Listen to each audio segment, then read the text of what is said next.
She is an associate professor of computer science at UCLA and also a visiting scholar at Amazon. And she will give a talk about controllable and creative text generation. Thanks for the great introduction, and it's my great pleasure to be here, talk about control and creativity. I'm very happy that Killian sort of set this stage of saying control is very hard for autoregressive language model. And another thing is I'm always a little bit nervous when I talk about creative AI or AI creativity when people ask, what's your definition about creativity? And I felt a little bit easy when yesterday, for example, we discussed a lot about what does it mean by large language model reasoning or AGI. So in general, I think there are many things that is hard to give a crispy definition. But I think whenever we see an instance of AI reasoned or AI is creative, we'll see. So here, instead of giving a definition, I want to give an example of what we see creative AI is. This is a creative AI in movie.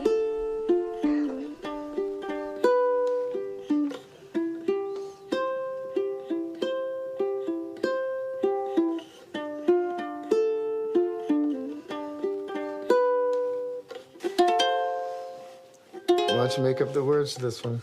Okay. Here it comes. I'm lying on the moon, my dear, I'll be there soon. I'll stop here. How many people recognize both the movie and the scene? Go ahead. Her, right? Her, yeah. And do you know what's the scene here? No, I don't. Yeah, I think most people know the Her movie because when ChatGPT 4.0, they released this voice assistant, they make a big news to say this resembles her.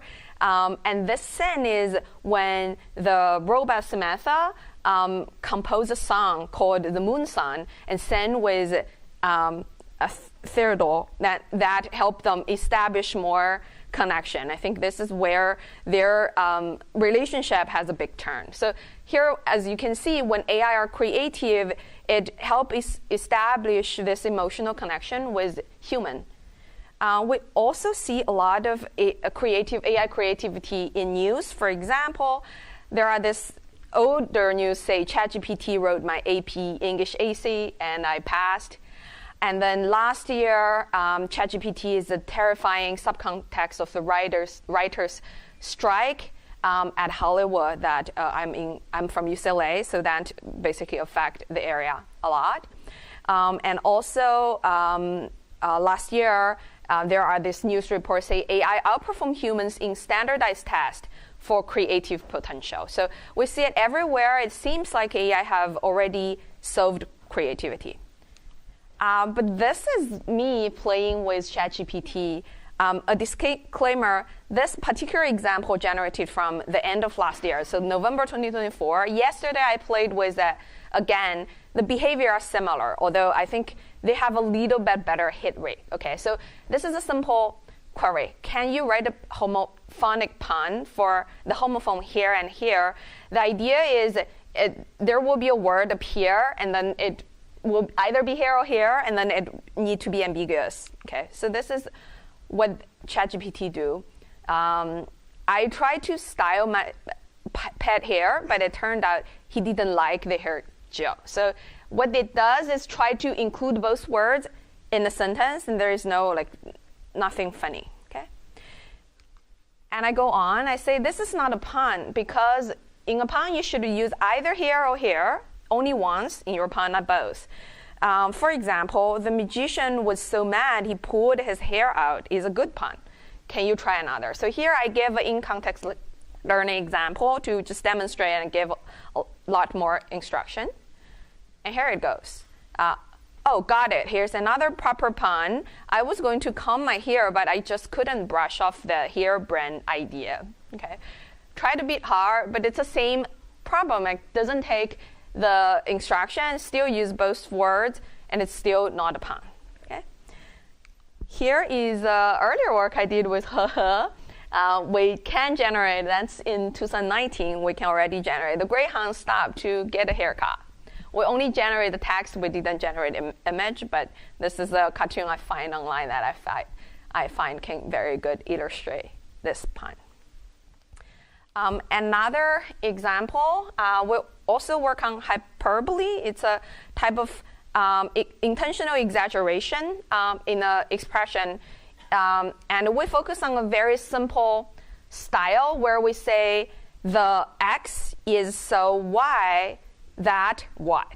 And so I give the model several examples, and then I ask it to mimic the example and generate. So here, I gave the mountain we visited so big, the blue part is generated by ChatGPT. So it can say it has its own ecosystem, or it has its own zip code, and it has its own weather pattern. So from this glance, you'll find, the model is actually pretty creative, and it understands what's hyperbole, and this generation are really good. However, if I continue to query, I went to a nearby garden that is so big, the flower, I still say, has its own zip code, or has its own ecosystem, or has a GPS to navigate. So, and then I move on to say, your forehead is so big, so that. So as you can see, no matter how do you change your pattern, as long as you say something is so big, it will pick up on saying that it has its own ecosystem, zip code. So it's very cliched expression, means it's probably learned it from somewhere in the training data and then just spill it out.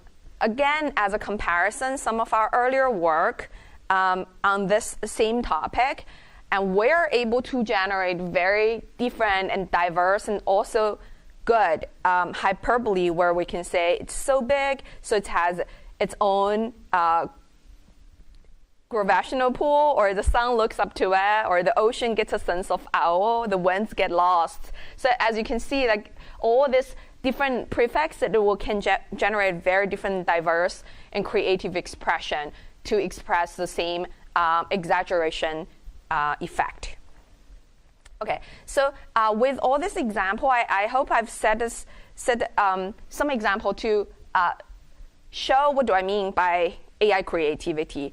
A lot of my work is on the creative writing side, but I also think creative AI can help much more than just creative writing. So apparently, on the creative writing side, it can enhance engagement, like using advertisement, conversational system, or social media post. But another thing is it can lower the barrier for layman. That will be one of the applications we talk about. For example, it can help layman to compose a poem or a song for their loved ones as everyday usage. And it can help us generate novel idea. For example, this year, I think the work from Stanford just get accepted to iClear. Their study, like how can AI generate ideas about prompt engineering. And it seems AI is doing pretty well. Another thing we also benchmark a little bit is how can AI do the problem solving in uncertain scenario. For example, if you are attending a conference and you don't have iron in your hotel room, but you have you need to iron your clothes, what should you do? So you can imagine if you have this, we can have creative personal assistant that can help us solve a lot of problems.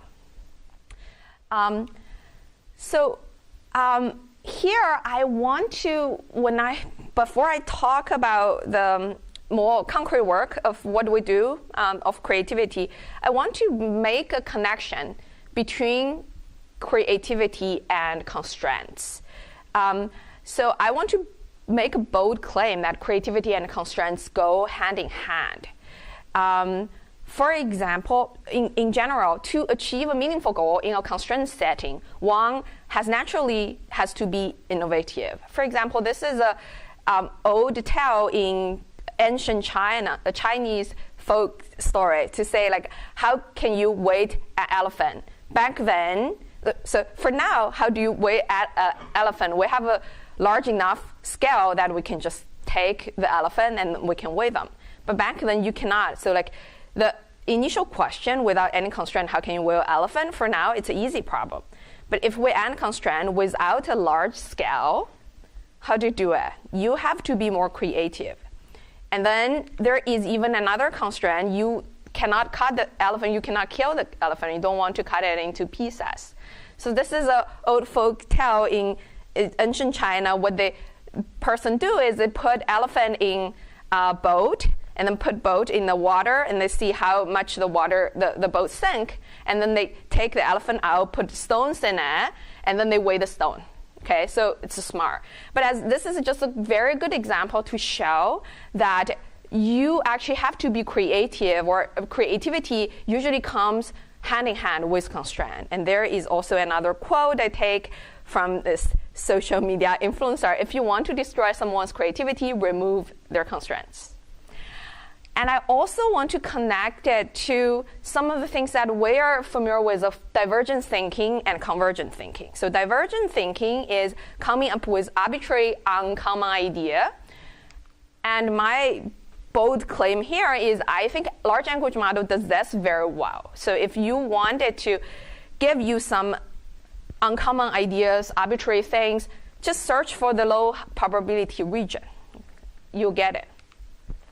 But another thing that's also very important for us to do problem solving or reasoning is convergent thinking, is to understand in order to fulfill certain intention. For example, later on I'll talk about general lyrics. So you want to express some ideas. You also want the lyrics to be singable with certain melody. So these are the intention.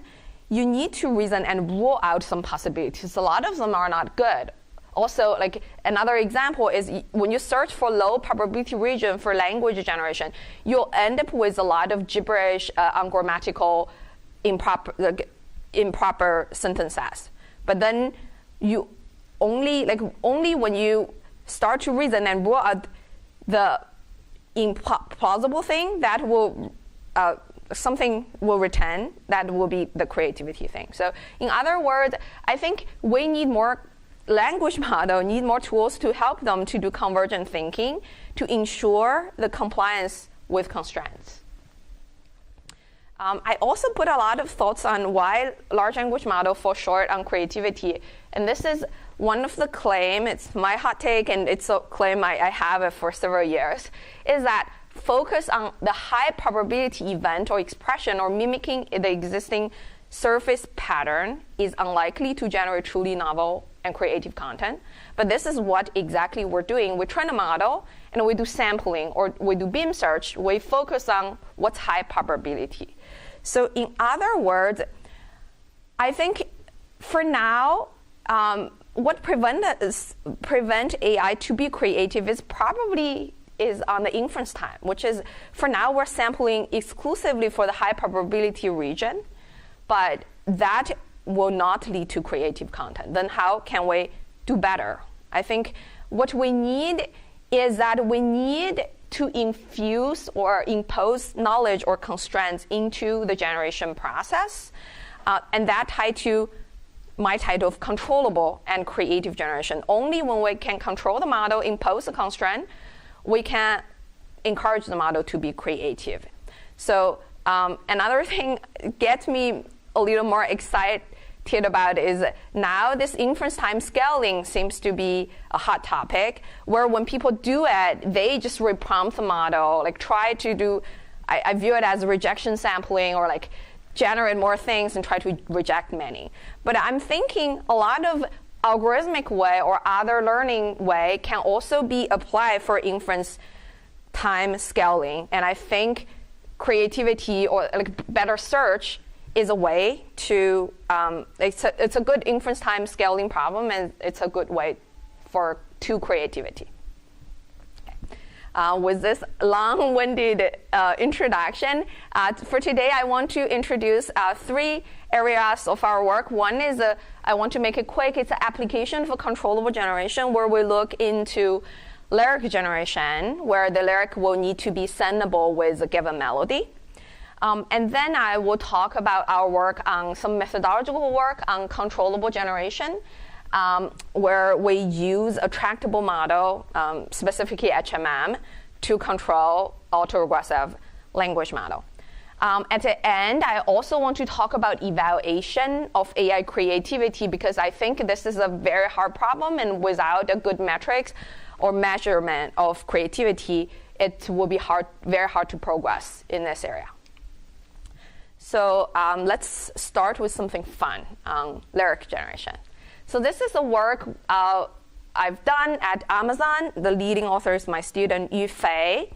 And we work out this motivation is to say how we have this Alexa, and what if it can be a very helpful assistant to help 5-year-old to write something for her or his dad. For example, this will be a conversation. I want to write a song for my daddy's birthday. It's his 40th birthday next Wednesday. He has orange beard and he likes to play game. Okay, so they have some conversation, and then we want some song out of it where we can have like all the keywords of 40th birthday, games, orange bears, beers, and then at the end, like I love you to the moon.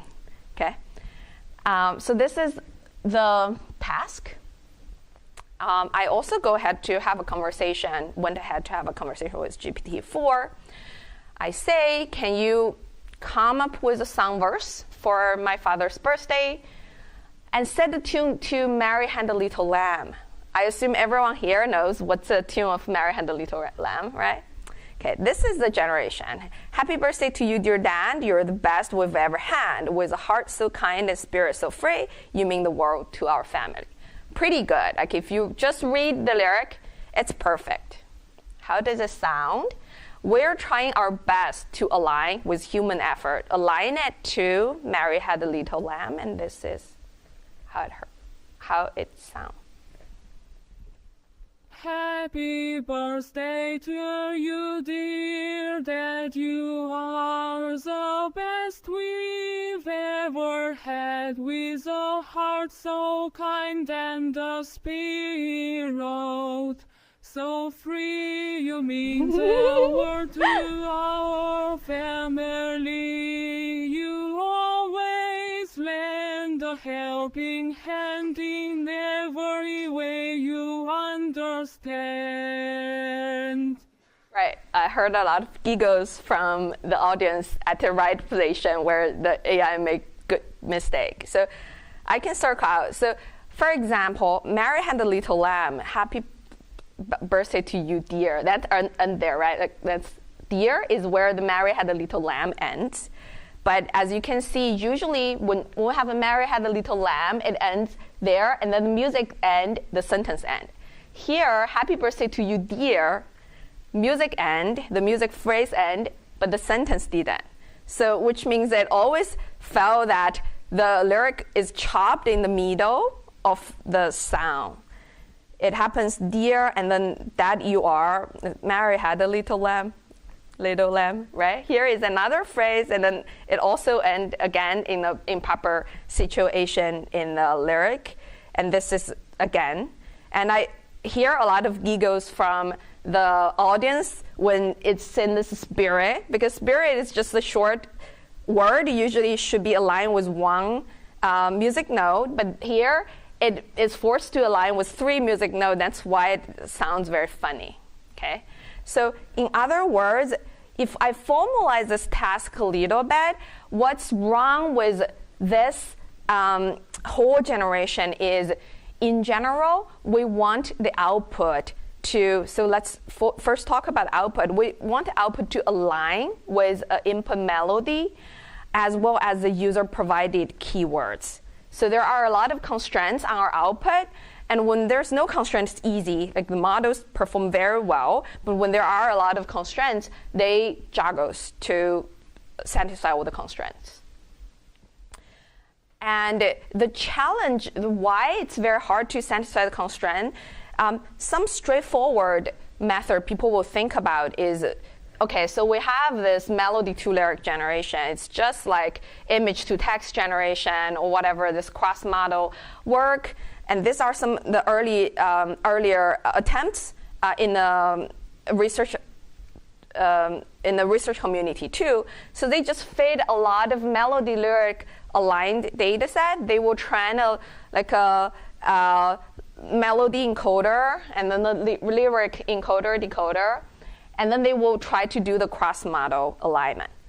But the major issue is for this domain and also a lot of creativity domain, you don't have a lot of data. So in music particularly, we actually could have data, but most of them are under IP protection, so we cannot use them for trend. So there isn't a lot of pairwise data for the model to figure out the alignment between the melody and lyric. So although a lot of tricks has been using, for example, they will do this autoencoder on the melody side, autoencoder on the lyric side, so that they can train on data that is not aligned, and then with limited amount of alignment data, they train the alignment. But still, we'll show later the result, the outcome is very bad. So instead, what we did is we completely forget about the cross-model alignment, but instead we achieve this by control or constraint. So the idea is first we have a hierarchical generation framework where we take the input of the title and then the salient word. We will generate a keyword plan, which means how many lines we will have in the lyric, and then what are the keywords we want to include in the lyrics. And then from there, we will generate output. So each of this step, the hierarchical generation from input to plan and then plan to output, can be just done by a language model. Okay? But what we add on top of it is this decoding time constraint where we're not following the original distribution of the language model to generate the output. Instead, we'll compose the music constraints into this decoding process. So the generation is not only the highest probability based on the language model, but also consider all the constraints so that if it cannot satisfy constraint, it will automatically get 0 probability, for example. Just simplify.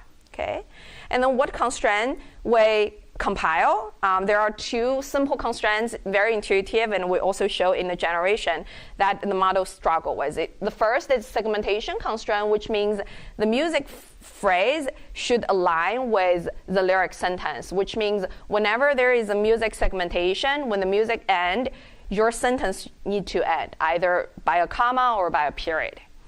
Another constraint is the rhythm constraint, which means the stressed and unstressed sound, the shorter sound or longer sound should be also aligned with a shorter note or longer note on the music side. This is a little bit detailed, so I'll skip this. But basically, as you can see, these are the constraints that we can compile. And then after we compile this constraint, it becomes a controllable generation algorithm, which is how can we control the generation so that it can satisfy all the constraints, so that the generated lyric not only are fluent, but also align with the music. So the way we do the constraint in this work is very simple. We just have a modified beam search algorithm. So it's a search algorithm, and we modified the stepwise probability. So the way we do it is for each word, we will find its pronunciation dictionary. That's some existing resource we have, like amazing can be transcribed into this pronunciation. And then if we want to notify its stress on stress pattern, it's 0, 1, 0, means it's unstressed, stressed, and unstressed. Amazing, okay? And then when we decode, so this is a probability generated by the language model, okay? So we're adding a constraint alpha, and you can view it when we have a hard constraint, we set alpha to 0, which means if we generate this word, but it doesn't go with the melody that we can compile, then we'll assign alpha to be 0, which means that immediately it becomes 0 probability. This word will be ruled out. We also can have soft version where we set this alpha to be 0 to 1, which means we discount their probability if this generation does not satisfy our constraint. And then with this modification, we just can do beam search to find a better output that not only is fluent, but also satisfies constraint. So this is what we generate for the same thing. Like happy birthday. Happy birthday to you, that you and I celebrate all the memories of that day. We will cherish them. Now cake and candle for the joy. Love is here for a hug. Everywhere is filled with love. Together we are one. Okay, so this is sample. We have more sample here on this website if you're interested to hear more sounds that we generated. Of course, we also did larger scale human evaluation. One thing I don't like about creative generation, but I have nothing I can do, is we basically always at the end of the day rely on human evaluation to see which one is better. And as you can see, the blue one is the one that I said was this complex but straightforward multi-model training from lyrics to melody to lyric. It performed very poorly, whereas our method, Lyra, the red, purple, and orange one, our method will perform much better. But if you look at overall, so I think all the method is still actually far back, lag behind human performance. So this is what we do as an application.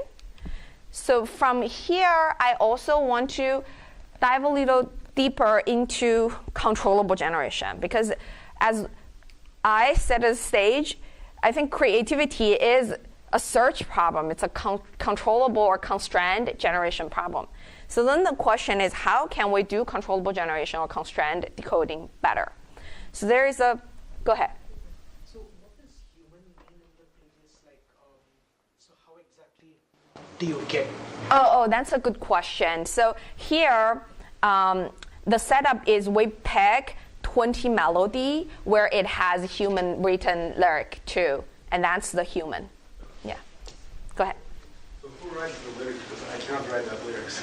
Oh, right, that's good. So these 20 melody in sound is the original sound, which means it's professionals, right? So for example, Mary Had a Little Lamb, that's an existing song written by humans. So we take these existing song. All of this sound, another thing is, because of the copyright issue, most of these sound are those old, like more than 50 or 70 year. I think there is a protection period. That's those old folk sound. That's what we take from, yeah, for our evaluation. Cool. Good. Any more question before I move on? Cool. Okay, so then I want to talk about control. So my control is a little different from Killian's, which controls more like a soft thing. What we want to control is a little more concrete. So here, as you can see, here I give an example of sonnet generation, which is also a task we do. But you can imagine in lyric generation, it also happens, where you want particular words. For example, you want a particular word, recall and time, consider, appear in your output, and you may want something like consider, appear at the last, because it will satisfy some rhyming effect. So then, in general, why we want these words to appear, a lot of times we write because we have communicative intent. Like, I want to write a song for my dad's birthday, I want to write something for a purpose. So then I want certain content word to appear on my output. But this problem is actually very challenging. It's intractable for autoregressive formulation. And this is a concrete example I can show you. There is a data set called convergent. It's a toyish data set, but I think it's very good to illustrate the problem where, for example, you can say a sentence contains keywords winter, and you have a prefix, the weather is what, right?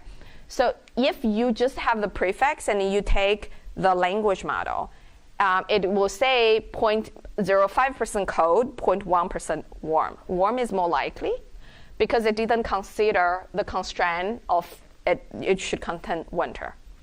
But what we want is a formulation, and the probabilistic formulation is this. The next token give a prefix and the constraint, and we want the next token probability to be cold is much higher than warm, because if we know we need to generate winter somewhere later, it's more likely, it's more sensible to have cold weather than warm weather. Okay, so as you can see, this problem is intractable for a large language model to condition on a constraint, although people do prompting all the time.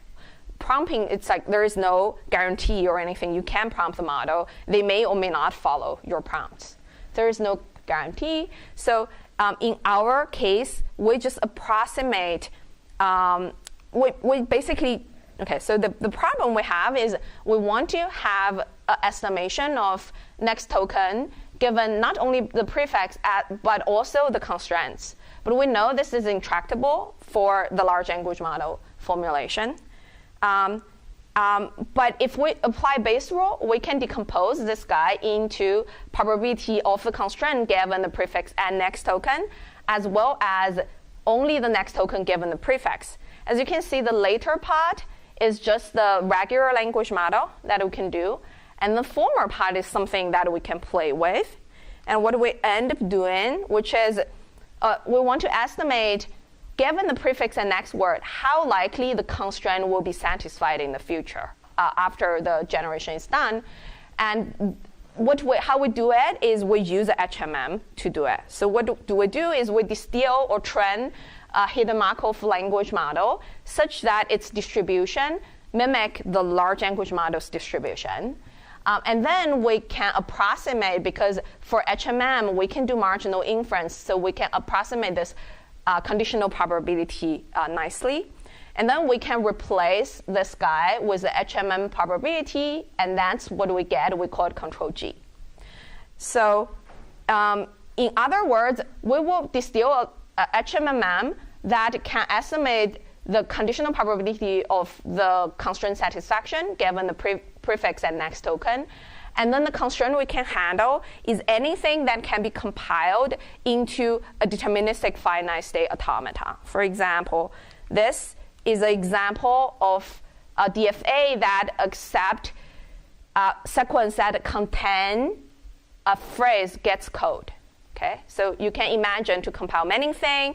There are some sample constraints that can be handled by DFA. For example, a set of phrasal words that must appear or must not appear in your output, or the exact number of words or sentences or phrases or syllables in your output, or only words from a given vocabulary. So these are something we can handle.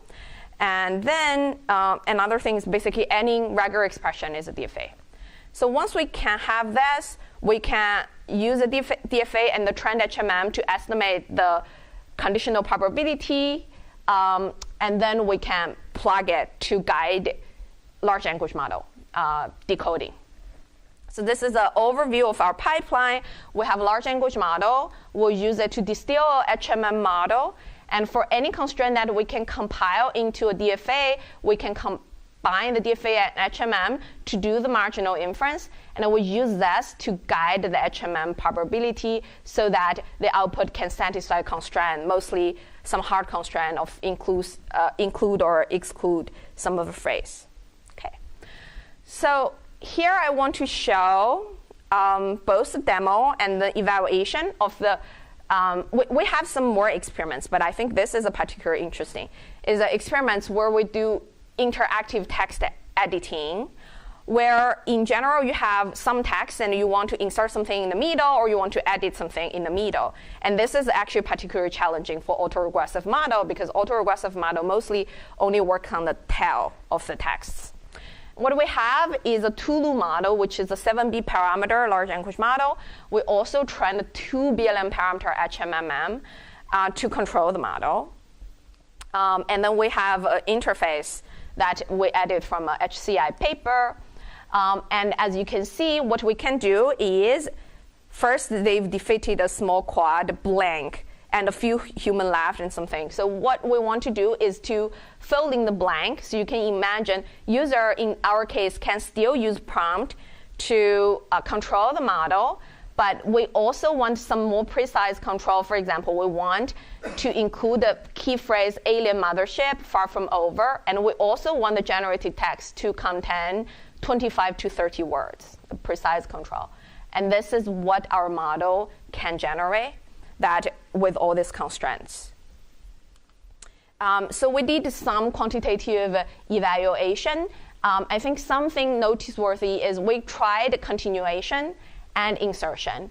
And as you can see on the insertion side, we perform much better than even GPT-4. Remember, our model is a 7 billion model, 7 billion language model plus a 2 billion HMM on the quality as well as the success. Because sometimes when we evaluate quality, people will ignore whether it adhere to all the constraints. So they will just say, oh, this generation seems to be good, even if it violates some of the constraint. But if we look at overall, which means we condition on the constraint are satisfied, how good it work.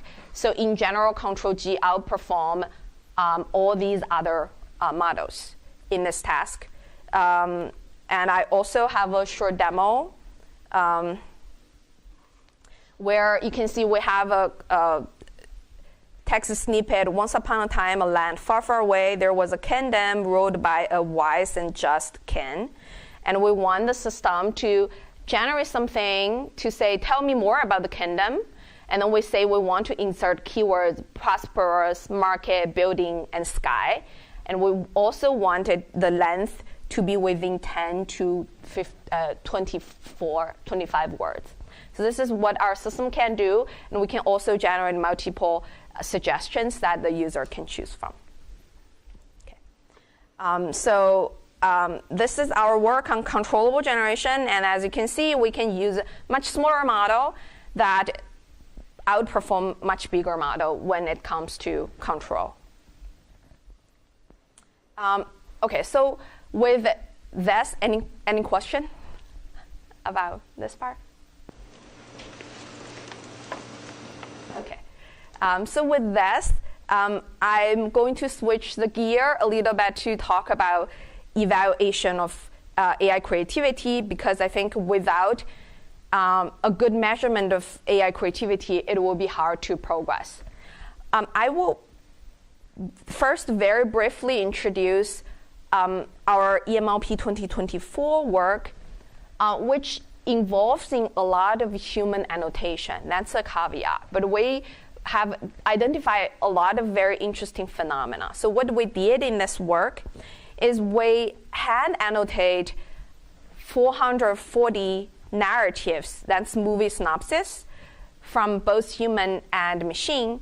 And then we annotate 3 aspects, the story arcs, the turning point, and the affective dimension.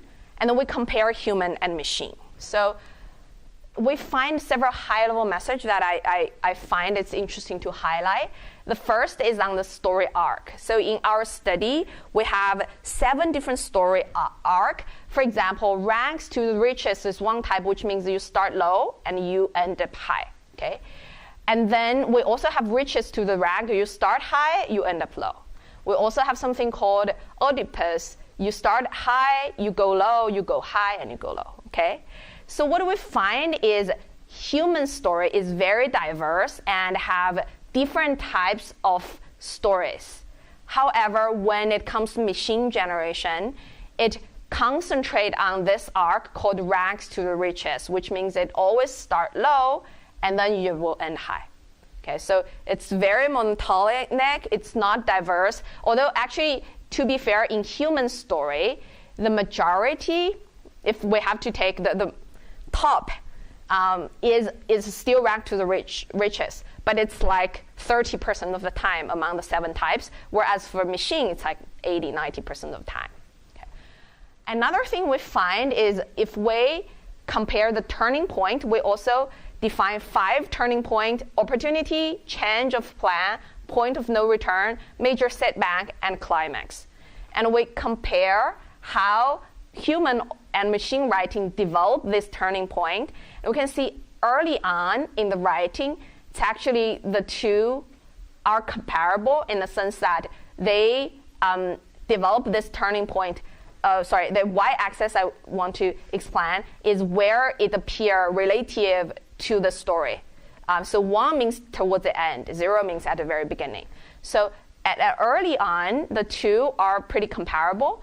But when it comes to the major setback and the climax, humans usually wait until pretty late to develop them, whereas machine tends to introduce this very early, and usually it's not very surprising. Like it's not, there isn't actually a properly designed major setback or climax in AI writing. Go ahead. Is this a group of humans, and how big is that group of humans? So the data that you got. Oh, right. So the data we have is movie synopsis, where usually the average length of these synopsis is like 700 words. That's written by That's written by human, and that's Different humans. different humans. So we collect. How would that change if the group of humans is smaller? Let's say all of these are written by me. Right. I think that's a good question. In our case, we have no provenance to trace because we just take the online movie synopsis. I think we take a lot of them from Wikipedia. Right. So it's crowdsourced human. Go ahead. Does the model generate the synopsis directly, or does it? Oh, right. Yeah, exactly. The model generates synopsis. There are several tricks we do because we worry the model will memorize existing thing, right? So we take the prompt and we will replace all the characters' name. And then we replace them into some random thing to prevent the model from memorizing, and then we generate the synopsis. Yeah. You have a question? Yeah, go ahead. Yeah, so I think one problem is the model is learning from the average, comparing to experts. Right. So I wonder if the model can be improved by fine-tuning extra data. That's a good point. I think it can. I think it can, but I think my point here or my dreamland here is it may not need to, in the sense that if we have a better search algorithm, because I think there are some training in the expert human. It's not like the expert human just read more better writing, or human doesn't learn. It's learned from the principle. In other words, the model have the basic ability to understand what's text, what's grammar, but then it has no idea about, for example, what's major setback, or there is no systematic teaching or whatever about these latent structure. And my hope is through inference time scaling, we can teach the model instead of fine-tuning. But I think fine-tuning can be a good thing too. But my worry is, like, again, just by fine-tuning and then we still sample from the high probability region, it still end up to be mimicking.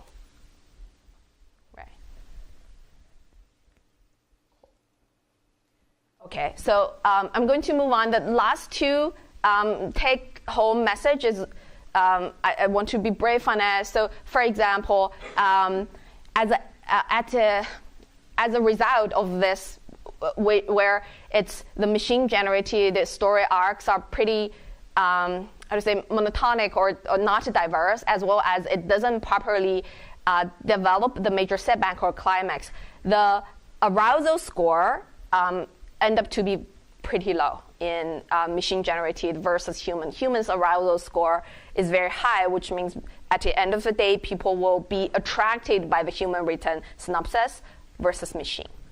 Another thing, I think this is old news, sort of, we just have a more systematic study, is if we study the valence, which means whether it's a happy ending or a sad ending, I think in that rock story data set, people have realized machines are just unreasonably, I don't know why, very optimistic. They will end up with very high valence. It's always happy ending of the story, whereas a human story are much more balanced and diverse. So this is some of our study. And this prompted us to think, how can we, and this work involving a lot of human annotation, how can we have a good automatic evaluation to do the same thing? So there are some, and this is a work it's under submission to column, so it's fresh off the grade. But in general, there are quite some existing metrics to measure creativity. One noticeable one is called Creative Index. It will be presented at iClear this year from UW. The idea is for a text, they have a method to search through all the training data or whatever the training corpus they have, and they can do exact and noisy n-gram match to say whether this match anything in the training. So here, if you have a sentence, the moon whispered secrets to the sleeping ocean, it will say the moon whispers secret too. These are matched, whereas the sleeping ocean is something that's not matched and it's new. So the more things that's new, the higher the creative index would be. Another metrics people use, but I don't think it's like people just use that as a reference. There is nothing very systematic, is perplexity, which you can view it as a token-wise surpriseness. And you want it to be, creative content need to have higher perplexity instead of lower perplexity. So if everything is very low perplexity, you know it won't be creative. There are similar things. There are another thing called syntactic template. It's actually similar as this creative index. They compose, I think, about 100 of syntactic template that they think it's common, and they try to match the generation syntactic template with known template. Again, the more new template you have, the better. Okay. And then the final one is, of course, very popularly recently. We use large language model to do anything, so we can also ask them to judge whether this output is creative or not. So we've tried to evaluate this evaluation matrix under several scenarios. So we create a data set that have 3 domains. One is creative writing. Another is creative problem solving. The third is creative research ideation, where creative writing, you can think we take it from the movie plot, where it can be human and LLM. Actually, this data set comes from that EMLP paper that I talked about. We have human annotation on it. For the problem solving, it's also one of our prior work, have unconventional problem solving and conventional problem solving, which is the example I gave is like you are attending a conference and you are in a hotel room, you don't have iron, how can you like fix your clothes? That's unconventional problem, whereas conventional problem are something straightforward. How can you bake cake, for example? We have that data set, and then we also collect research idea. We take the abstract of accepted and rejected paper, and also for the accepted one, we take the higher scores, like average score of 4 or 4.5, and then the rejected one, we take average score of 2 and lower. We have these 3 groups of data, and then we try to, we use this to evaluate the validity of the creative metrics. And then one thing we want to emphasize, or a hypothesis we have, is that existing metrics focus a lot on linguistic creativity or novelty, not on the conceptual creativity, concept novelty. And I think our results support our hypothesis. So there are 2 major high-level messages we discover. One is for each domain, we see inconsistency among the metrics, which means, say, we have this creative ideation domain, and we have 3 different metrics that we evaluate. The metrics are not consistent with each other, and some of the metrics will say the creative case is more creative, whereas actually a lot of metrics will say the uncreative case are the winner in the creativity. Another thing is for individual metrics, it also have inconsistent performance across domain, which means sometimes this metric, say the creative index, works very well in the 3rd domain, which is the creative ideation, but then it doesn't work well on the other domains, which means there are still a lot of issue with the existing metrics. And then I also want to highlight the LLM as a judge, because I just think people, for now, rely too much on this matrix, and we find a lot of issue with this matrix. For example, if we directly prompt it to say, is this creative or uncreative? We give a movie synopsis. We say, is this creative or uncreative? almost always the model will say it's creative in all of our story, no matter whether it's human written or machine generated. It will say it's creative. So in order to avoid this issue, we developed this chain of thought prompting. We will ask it to summarize its strengths and weaknesses, and then at the end of the day, consider 3 aspects: the presentation, originality, and the logic, and then give the score of the Likert score from 1 to 4, and then we will average the score together to decide its creativity. But then another thing still, a lot of issue. For example, this is unstable under minor prompt variation. For example, if we ask, is this solution unconventional? It will say yes. But it's the same thing, the same solution, and we ask, is the solution conventional? It will still say yes. And it's a completely different concept, opposite side. But the model just failed to pay attention to the unconventional and conventional. Okay, so a lot of issue. And another thing is, here we just say it's basically biased towards one-sided prediction, even if we have all this chain of thought prompting. In general, the model tends to say, at the end of the day, with our prompting, will end up to say everything is non-original or conventional. So you can see very high score here. Correlation with human is very high just because it's just a one-sided effect. Whereas on the other side, on the original and unconventional side, basically the correlation with human is very low because the model don't predict this output.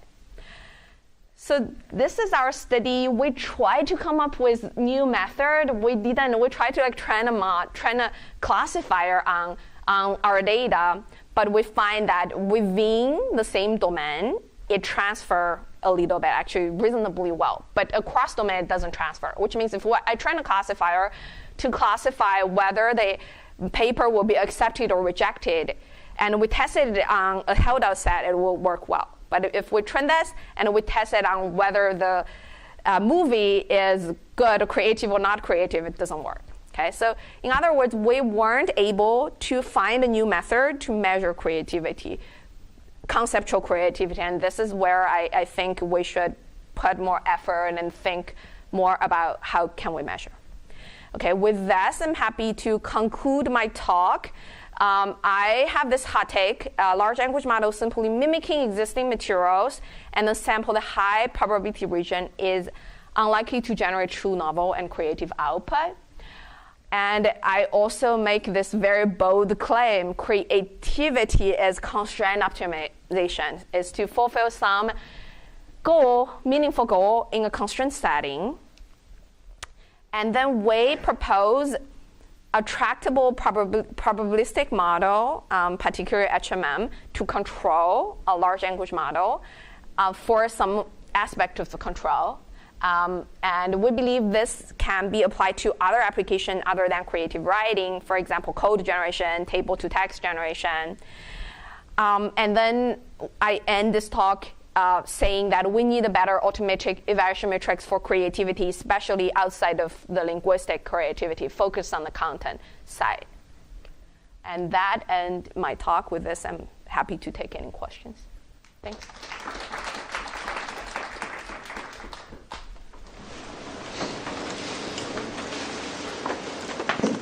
Thanks for the talk, Nanyun. So I'm trying to understand, like, what kind of end goal does this kind of creative writing by language models have in mind? Like, are you envisioning like collaborative writing, or is it like LLMs for creative story writing? And where would that be applied in the context of, you know, like your example you showed in the beginning with copyright issues, etc., that, you know, actor or writers are protesting against? So yeah, where do you see all that going? Right. I think from the application perspective, I do think more about the collaborative side, AI, human, collaborative, creative composition. And then the example I gave, the application we build, is this so-called enabling application, which means someone may not be able to do something. Now with AI's help, they will be able to do this. And also it integrated human input, because this is for humans' purpose. Like I want to write a song for my dad's birthday, right? AI don't have the motivation. AI don't have a goal. Whereas humans have a goal, but they don't have the ability. So that's the application side. But there is another side is in general, like on the scientific side, I'm just thinking a lot on how we can have this pre-trained model and unlock its creative potential, and it can be used for something like scientific discovery or like AI for science. I haven't done a lot of work there, but I think a lot of thoughts here, which is, for example, I narrow it down to constraint decoding or like constraint optimization. I think that formulation can be applicable for AI for science and then creative hypothesis formulation. Quick follow-up. Are any of the experiments that you showed done in that collaborative setting at all? Or? Actually, for lyric generation, we have 2 follow-up work, and the one work is under submission to CWSC, and that's completely collaborative. And I can give you some of the high-level take-home. We find usually layman, for now, at the current capacity of AI, find it much more helpful than experts, which is, I think, intuitive. Yeah, so you mentioned that the LLM can be quite overly optimistic when it's creating a story, and you note that that might be because it's sort of pegged to this rags to riches storyline that is overly represented within the training data. Yes. But my first thought is that that can sort of come from this sort of human alignment training, where we typically prefer responses that are very optimistic. Have you done any research to try to disentangle whether it is due to this overrepresentation or human alignment? Yeah, I think that's actually a very good point. We're doing some research now studying model actually before and after RL training, particularly after reasoning training. This is something we're trying to understand, like whether reasoning will help or hurt creativity. We haven't finished the work. I think some initial observation we find is actually a reasoning model helped the creativity of model, of the writing. On certain aspect, I think another thing is creativity is very hard to measure because there are several aspects, like many different aspects. And in the dimensions that we measure, we tend to find that reasoning model actually helped with creativity. Yeah, thank you. Really interesting. I guess sort of related to that point that you were making, like also creativity comes from the breaking of constraints creatively, which also makes it, I suppose, difficult to measure. Like this sort of continuation past a line is a poetic device, enjambment, but of course you need to know the constraint to break it meaningfully, right?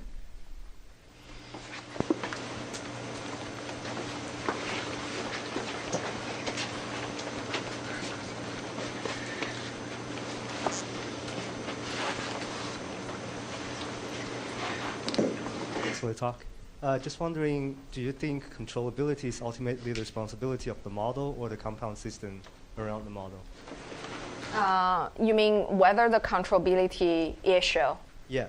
I think it's from the model, in the sense of the autoregressive model, because the autoregressive model don't have the ability to look ahead, right? It's the formulation is you condition on the prefix, and you'll generate the next token. So every step it's myopic and it's greedy, and we know greedy search won't give us the best result. But the issue is we are facing such a vast, like infinite output space. The question is, how do you search so that you can arrive in a good outcome?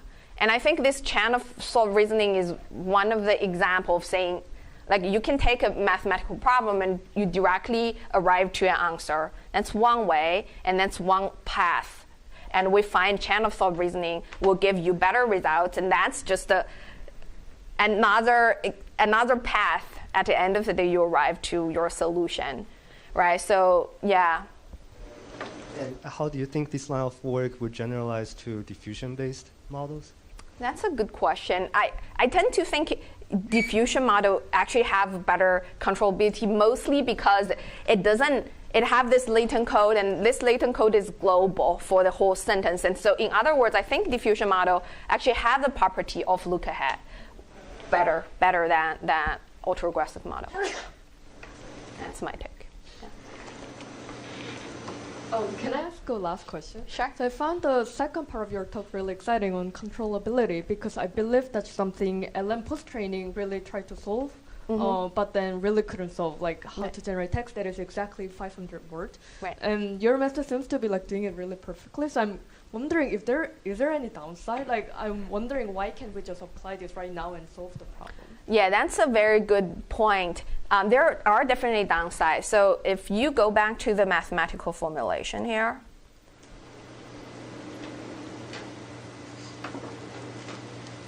here is what we do, right? So this part is the language model, and this part is estimated by HMM that we distilled.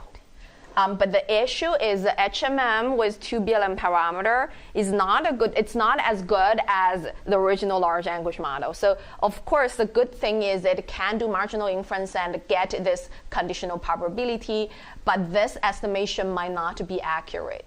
So you're using a model to guide the large language model. If this guidance is perfect, then we can solve all of our problem. Unfortunately, this is not perfect. That's a downside, but it's much better than, because for a large language model, you just couldn't even estimate the probability. Yeah.